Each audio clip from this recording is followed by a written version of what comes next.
Halo semua, kembali lagi di channel Naik Level. Pada video kali ini, saya akan membahas analisa saham Sido ya.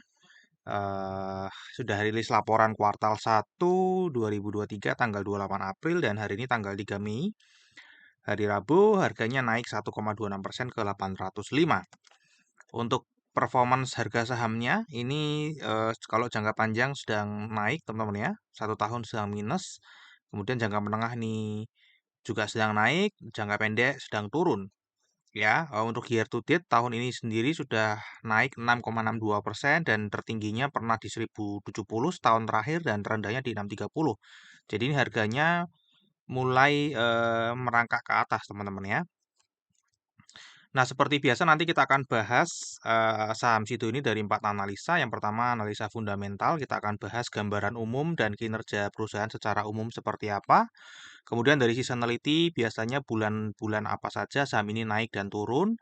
Dan dari analisa bandarmologi kita akan melihat perpindahan sahamnya selama setahun terakhir dan di bulan Mei ini. Ya, sudah 2 hari kerja bursa.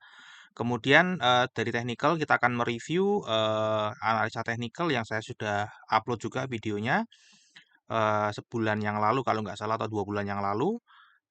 Kemudian nanti kita akan lihat kira-kira kedepannya harganya akan kemana lagi. Oke, eh seperti biasa kita akan kenalan dulu lebih dekat dengan Sido ya. Kalau teman-teman sudah tahu silakan di skip di next aja ya. Di sini mungkin baru teman-teman yang baru pertama kali nonton video di channel ini ya. Jadi Sido ini usahanya obat-obatan ya, farmasi, ada jamu juga ya, merek yang terkenal Tolak Angin dan Kuku Bima ya. Ada kosmetik juga, ada makanan dan minuman. Pokoknya yang berkaitan dengan kesehatan. Kemudian ada alat-alat elektronik juga.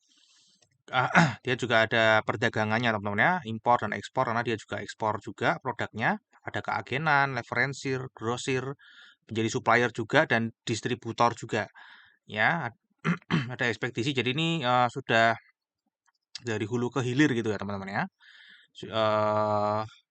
Memiliki pertanian juga. Jadi herbalnya punya kebun sendiri, bertani sendiri, diproduksi sendiri, dijual sendiri, kira-kira seperti itu. Ya ini listing di bursa 2013, IPO price-nya 580, pernah stock split 1:2 sehingga harga IPO-nya menjadi 290 dan kalau dibandingkan dengan harga saat ini itu 277,6%-nya dari harga IPO.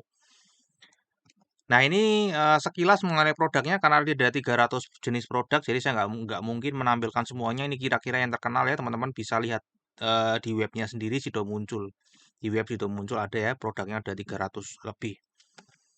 Nah, sekarang kita akan masuk ke kinerjanya secara umum ya. Kalau kita lihat ini kuartal 1 semua teman-teman ya, kuartal 1 selama semua selama 10 tahun terakhir. Kalau kita lihat ini sudah kinerjanya sudah membaik teman-teman ya. Secara kuartal 1 ini sudah mengamankan posisi dengan growth ya, secara pendapatan, kemudian laba kotornya juga sudah growth, laba usaha growth dan laba bersihnya juga growth. Jadi ini sudah on track ya di kuartal 1 2023. Kalau kita lihat beban pokok penjualannya juga sudah mulai menurun teman-teman ya, sudah mulai menurun 46,7 yang dulunya 50,7 sehingga laba kotornya juga naik, beban usahanya juga menurun ya, laba usahanya ikut naik dan laba bersihnya juga akhirnya naik juga ya. Ini dibandingkan kuartal 1 tahun-tahun sebelumnya. Artinya kinerja di kuartal 1 ini adalah kinerja all time high-nya dia ya, baru kuartal 1 teman-teman ya. Oke, ini adalah pendapatan ya kuartal 1 2023 kalau kita bandingkan dengan tahun sebelumnya ini pendapatannya naik tipis 3% namun sudah growth. Ya laba kotornya naik tipis 0,3%, laba usahanya naik 2,3% dan laba bersihnya naik 1,8%. Oke, untuk valuasinya sendiri pada saat video ini dibuat PBV-nya dari 7,75 dan PER-nya dari 20,11 teman-teman ya. Kalau kita bandingkan dengan PBV sebelum-sebelumnya di tahun-tahun sebelumnya memang ini PBV tertinggi ya teman-teman ya. Ini sudah valuasinya mencapai puncaknya lagi tertinggi.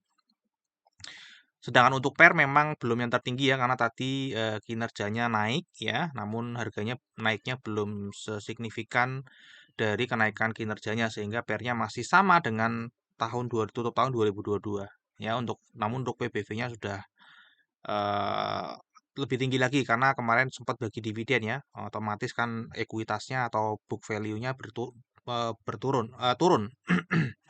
Untuk ROE-nya sendiri sebenarnya cukup oke ya, 35,61%. Ya, namun sayangnya karena PBV-nya 7,75%, kita bayarnya di harga 7,75 kali, ya earning yield-nya kita hanya dapat setahun 4,6%, teman-teman. Jadi ini termasuk valuasinya mahal, teman-teman ya, karena di bawah 10%. Untuk dividen sendiri ini rutin bagi dividen, teman-teman ya. Rutin bagi dividen dengan yield terakhir 4,53% ya setahun ya. Kemudian kalau kita lihat 2023 ini ya annualize ya yang disetahunkan kira-kira 40. Jadi ini karena membagikannya selalu hampir 100%, hampir semuanya dibagikan. Maka ya prediksinya tahun 2024 nanti akan membagikan 40 per lembar saham berdasarkan data EPS annualized yang 2023 ya. Meskipun ini masih terlalu dini untuk menyimpulkan karena baru kinerja kuartal 1. Namun kalau dibagi dengan harga saat ini ya kira-kira yieldnya 4,9%. Jadi ini nggak jauh beda dengan earning yield tadi teman ya. Ya, earning yield-nya 4,6%, dividennya 4,9%. Kenapa? Karena dia membagikan profitnya 100%. Ya, jadi ini termasuk kecil ya kalau misalnya kita punya sebuah perusahaan dengan menghasilkan laba 100%-nya adalah 4,9%. Oke, kemudian untuk seasonality teman-teman ya, kita lihat di bulan Februari chance untuk naiknya tinggi dan ini kemarin Februari naiknya tinggi sekali ya, 16,56%. Ya, kemudian untuk Maret turun ya, dan ini benar turun, April juga potensinya turun dan ini betul turun teman-teman ya. Nah, untuk Mei ini potensi naiknya ada 60% dan ini sudah naik 1,90. Jadi kemungkinan besar Mei ini akan naik lagi dan kalau kita lihat bulan Juli juga potensinya untuk naik dan Juni ini banyaknya turun teman-teman ya. Jadi mungkin Mei akan naik, Juni turun dan Juli akan naik lagi secara seasonality. Nah, ini adalah secara bandarmologinya, ini dikuasai oleh PT Hotel Candi Baru 60,46%, masyarakatnya 22,4%, dan ada Concordant Investment Private Limited itu 17,14%. Ini adalah direksi dan komisaris yang memiliki sahamnya cukup lumayan besar, teman-teman ya. Lumayan besar ini karena jumlahnya jutaan lembar saham. Kalau kita lihat jumlah pemegang sahamnya ini turun terus, teman-teman ya, dari kuartal 4 ke kuartal 1 nih turun terus, artinya nih bagus ya banyak yang keluar ya. Nanti kita lihat secara porsi kepemilikannya apakah juga menurun atau malah naik. Ya jadi ini banyak investor retail yang keluar atau meninggalkan saham Sido ya dari kuartal 4 dan kuartal 1. Dan kalau kita cek mereka investor retail keluar, ternyata investor asing masuk ya. Jadi ini penampungnya adalah investor asing dan kita lihat di sini partisipasinya cukup oke. Di kuartal 2 28,23 ya, 29,78. Jadi kita bisalah follow dari investor asing. Nanti kita akan lihat kepemilikannya seberapa besar. Ya. Dan kalau kita lihat investor asing bulan Mei ini 2 hari sudah mengumpulkan 14.000 lot, teman-teman ya. Dan April kemarin 67.000 lot. Oke, ini adalah detail ya, teman-teman. Detail dari perpindahan harga, bukan perpindahan harga saham, perpindahan sahamnya, teman-teman, selama setahun terakhir April 2022 ke April 2023. Ya, kalau kita lihat di sini, investor asing tadi menguasai supply, teman-teman ya, 67,29%. Jadi kita bisa lah ya dengan apa partisipasi 28% dan kepemilikannya dia menguasai supply, kita bisa follow investor asing di saham ini ya. Jadi kita bisa perhatikan bagaimana pergerakan mereka untuk diikuti. Kalau kita lihat di sini foreign others paling besar teman-teman dan kalau kita lihat pemilik supply-nya malah buang barang ya selama setahun terakhir nih dan namun dia buangnya bukan yang berkelanjutan ya, dia buang sini kecil teman-teman ya. Kemudian ini institusi keuangan juga buang barang selama setahun terakhir. Ya, yang nampung siapa? Yang nampung di sini ada oh ini ada reksadana lokal juga yang buang barang ya cukup besar. Jadi ada 3 yang cukup besar ya. Investor asing, kemudian ada institusi asing, kemudian ada reksadana lokal yang menampung paling besar adalah dana pensiun ya.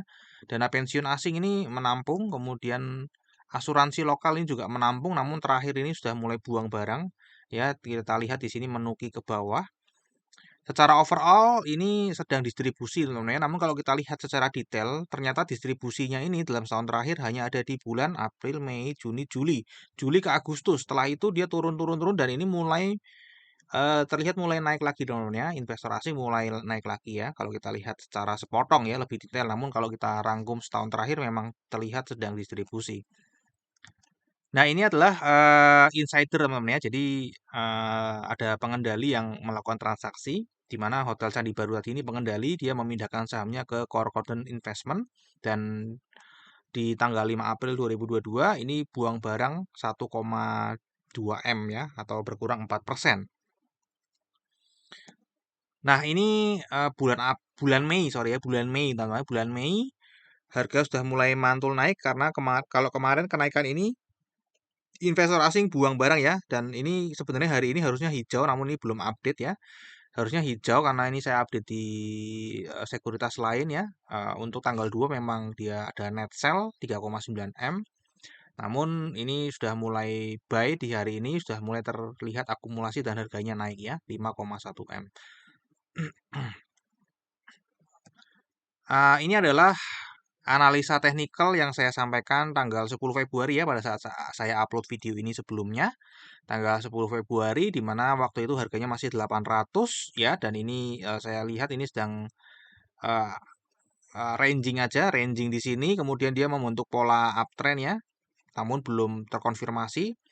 Ya, waktu itu saya bilang ini sedang menguji resisten MA200 ya, kemungkinan besar akan memantul ke bawah, baru dia akan break ke 840 ya. Dan kalau kita lihat ternyata analisa saya waktu itu salah ya. Ternyata dia nggak memantul ke bawah teman-teman ya. Dia nggak memantul ke bawah, namun dia langsung break ya. Break MA200, break support 840, bahkan dia sampai ke resisten, sorry bukan support, resisten 840 dan sampai ke resisten 900. Baru dia turun lagi, dan ini mulai turun lagi menguji support.